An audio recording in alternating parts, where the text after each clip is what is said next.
Bonjour à tous, bienvenue dans le 9e numéro d'Hebdo, qui cette semaine se composera de 5 parties.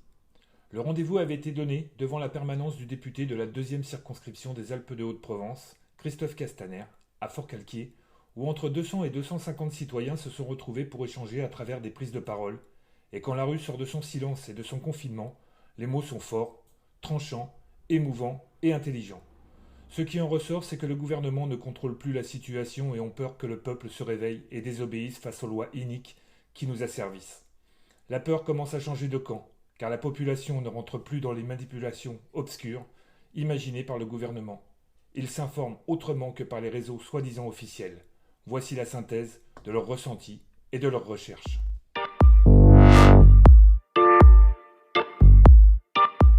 Le 20 novembre, un appel des commerçants, entrepreneurs et saisonniers des stations de ski ainsi que des citoyens en colère avaient rendez-vous à Gap pour dénoncer l'état d'urgence sanitaire et le danger qui plane sur leur avenir professionnel.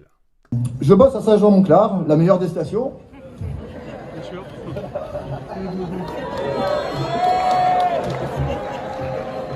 Je fais un peu de pub. Je ne pense pas me tromper en disant que nous tous ici sommes réunis aujourd'hui afin d'exprimer notre ras-le-bol et notre colère face à ces mesures drastiques qui mettent en péril nos emplois, nos vies et nos familles. Nous traversons une période extrêmement difficile et l'avenir paraît pour beaucoup d'entre nous plus qu'incertain. Certains d'entre nous ne sont pas encore pris à la gorge, mais pour d'autres, c'est malheureusement déjà le cas. Nos domaines skiables sont menacés et les innombrables métiers qui en découlent sont directement impactés. À l'heure actuelle, la question que tout le monde se pose, c'est « est-ce qu'on va ouvrir ? Allons-nous réussir à travailler ?» Les stations pourraient ouvrir. Nous avons les capacités nécessaires afin de nous adapter aux règles sanitaires. D'autres vont bien travailler dans des bureaux, des usines et prennent même le métro. Pourquoi eux auraient-ils le droit de travailler et pas nous? Ce n'est pas juste. Il n'y a aucune raison à ce que ces mesures soient si inégales d'une profession à une autre. Ce n'est pas normal.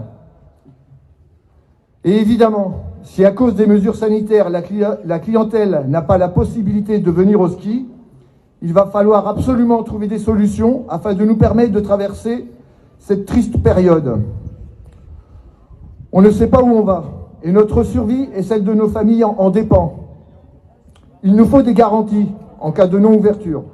Nous devons pouvoir signer nos contrats et en cas de non-ouverture, nous assurer le droit au chômage partiel au même titre que les salariés des autres entreprises qui en bénéficient déjà. Une maman ne comprend pas le protocole sanitaire mis en place pour les enfants, ni l'immobilisme des professeurs et de l'académie. Le masque assèche la gorge, assèche la bouche. Et en fait, ce petit, c'est simplement qu'il a soif. Et il n'arrive pas à penser à autre chose que de boire.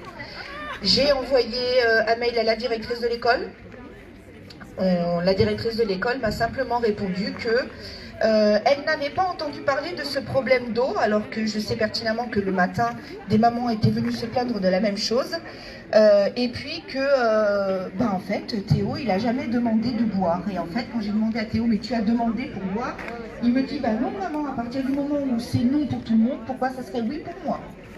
Donc résultat des courses, en fait, on remet en cause, on remet en question la parole des parents, on remet en question la parole des enfants et surtout on se planque derrière ce magnifique protocole sanitaire. On a tellement envoyé de mails parce qu'ils voulaient absolument demander aux enfants de mettre le masque durant les activités sportives et durant ils partent faire normalement une fois par semaine, ils partent marcher dans la forêt. Voilà, on va dire ça comme ça. Et en fait, on a reçu un joli mot nous disant que le masque était obligatoire lors de la promenade dans la forêt. Enfin, je veux dire, on est dehors, on marche dans une forêt, ils sont les uns derrière les autres. Alors à moins qu'on ait un virus qui sache sauter d'une tête à l'autre comme des poux, je ne sais pas, en marchant l'un derrière l'autre, j'ai du mal à y croire. Il faut arrêter, au bout d'un moment, ça s'appelle de la maltraitance. En tant que parents, on est capable de venir nous enlever nos enfants à la maison parce qu'on nous dit qu'on maltraite nos enfants, mais quand l'école maltraite nos enfants, on fait quoi? On fait rien. On est là. Donc voilà, il y a la possibilité de faire l'instruction à la maison. J'ai vu passer pas mal de petites choses aussi concernant ça. Moi pour l'instant, c'est comme c'est à la demande de Théo d'aller à l'école parce qu'il me dit qu'il a besoin aussi de voir ses copains. Et que bon, il sait que de mon côté je suis aussi parmi vous, donc on attend de voir. Mais il ira à l'école de sûr jusqu'aux vacances de Noël. Et après, je pense qu'il y aura des décisions à prendre. Et je pense que si à un moment donné, tous les parents enlèvent tous les enfants de l'école, il n'y aura plus d'école. Et puis peut-être qu'un jour, il n'y aura plus de masque. Voilà, il faut s'accrocher, il faut qu'on se serre les coudes. Et puis je suis super contente de voir plein de monde. Merci beaucoup. Le témoignage d'une infirmière à bout qui nous explique la réalité des hôpitaux. Et ce n'est pas reluisant. Depuis 13 ans, je suis à bout de souffle, comme j'ai marqué sur mon panneau. Mes collègues ont des envies suicidaires, on n'en peut plus. Aujourd'hui, on est en novembre, on n'a toujours pas de masque FFP2 alors qu'il y a du Covid plein l'hôpital. Il y a un mois de ça, on n'avait pas de gants pour envoyer les mains dans la merde, dans le sang. Et voilà, on n'en peut plus. Donc en fait, le gros problème, je pense actuellement, c'est qu'on ferme des services. Depuis 13 ans que j'ai commencé, en 2009, j'étais élève aide-soignante aux urgences de Sisteron. J'étais élève et je n'avais pas de masque FFP2 qui était réservé pour les médecins parce qu'on n'en avait pas assez. Alors que c'était moi, élève aide-soignante, qui recevais les patients, qui prenait les tensions, les températures, qui les déshabillait. Et c'était moi, en fait, voilà, devant les patients, c'était moi qui étais à risque et j'avais pas de masque. Aujourd'hui, ça fait 13 ans que je bosse. On n'a toujours pas de masque FFP2, on n'a toujours pas de gants et on s'habille avec des sacs poubelles. Voilà où il est le problème aujourd'hui en France. Tout le monde s'en fout et il est temps de se réveiller. Voilà ce que j'ai à dire. Le cri d'alerte d'un père pour sa fille qui doit porter un masque à l'hôpital toute la journée, mais aussi après sa journée de travail. Quand elle me montre son visage, elle est pleine de boutons. Comment je pourrais accepter que ma fille qui a travaillé 12 heures par jour, le lendemain quand elle est en repos, pour sortir dans les rues, se promener avec la poussette avec son petit, elle soit encore obligée de porter ce masque, elle est déjà obligée de porter 12 heures par jour. C'est inhumain, c'est pas possible. C'est pas possible. Donc moi je suis, ceux qui veulent mettre le masque, ça les rassure et qui le mettent, mais moi je dis que ceux qui veulent pas le mettre, parce qu'ils le portent déjà 12 heures par jour au travail, qu'ils soient pas obligés de le mettre. Une maman qui fait les cours à ses enfants à la maison s'insurge contre les projets du gouvernement.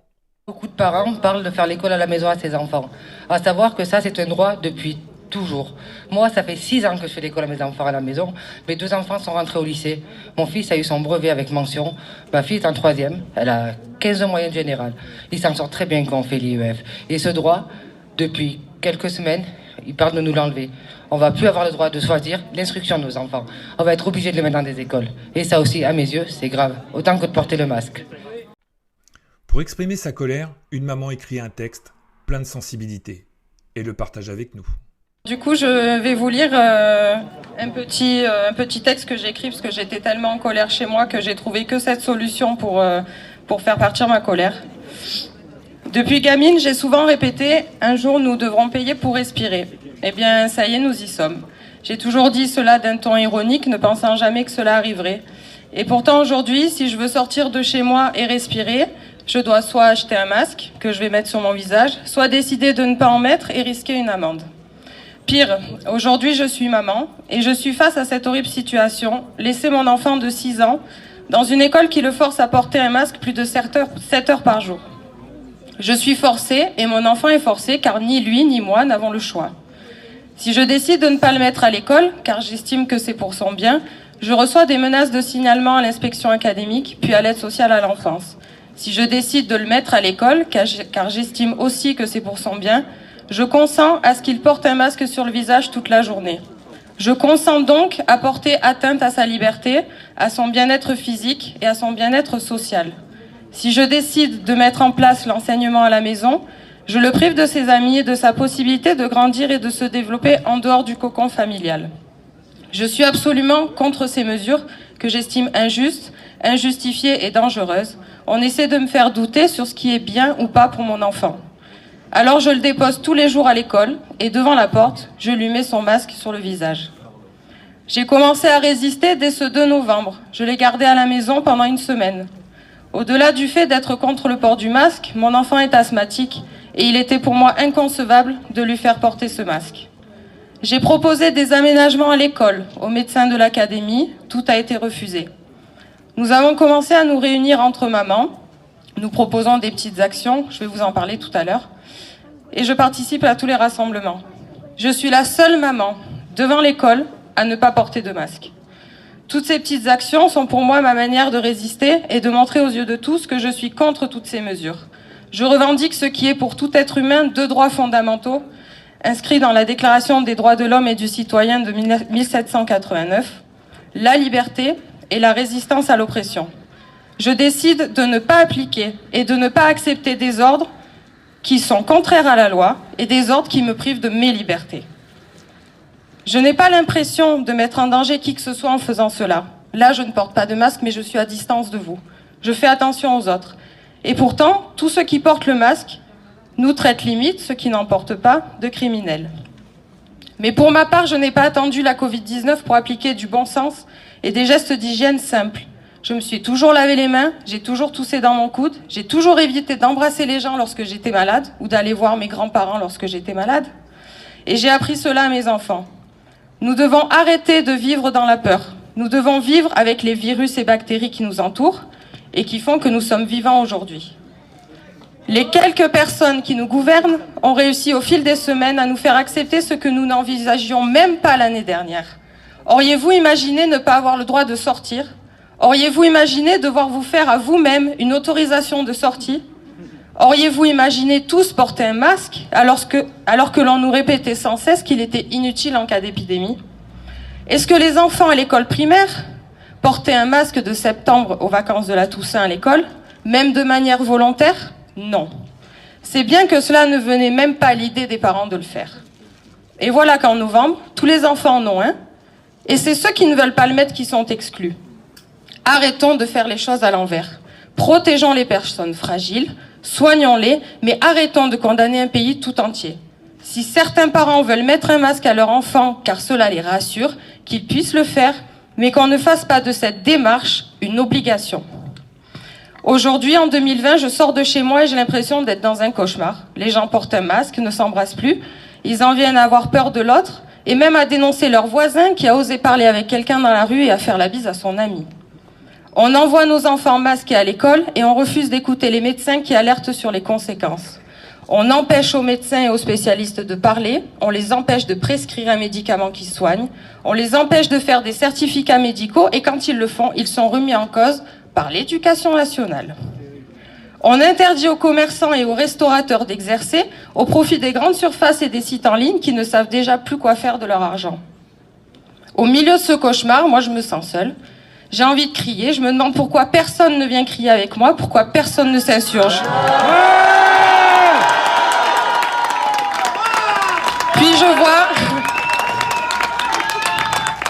Puis je vois quand même aujourd'hui cette lueur d'espoir. Je vois cette lueur d'espoir, vous, d'autres parents, grands-parents, autour de moi, de partout en France, dans d'autres pays, qui osent se faire entendre, qui osent se rassembler et qui osent dire non. Alors il faut aujourd'hui se demander où sont nos limites. Que sommes-nous prêts à accepter encore ? Nous devons à tout prix préserver notre capacité à analyser et à réfléchir. Nous ne devons pas écouter et croire ce que l'on nous met devant les yeux. Il faut lever la tête, regarder tout ce qui se passe autour pour avoir une vision globale et être capable de faire des choix en connaissance de cause. Nous devons à tout prix préserver ce qui fait de nous des êtres dotés d'une conscience et d'une liberté de choix, notre libre arbitre, qui nous permet d'agir et de vivre en accord avec nous-mêmes. Continuons de nous mobiliser, de nous faire entendre contre cet état d'urgence injuste et injustifié pour nos enfants, les commerçants, les soignants, pour tout le monde.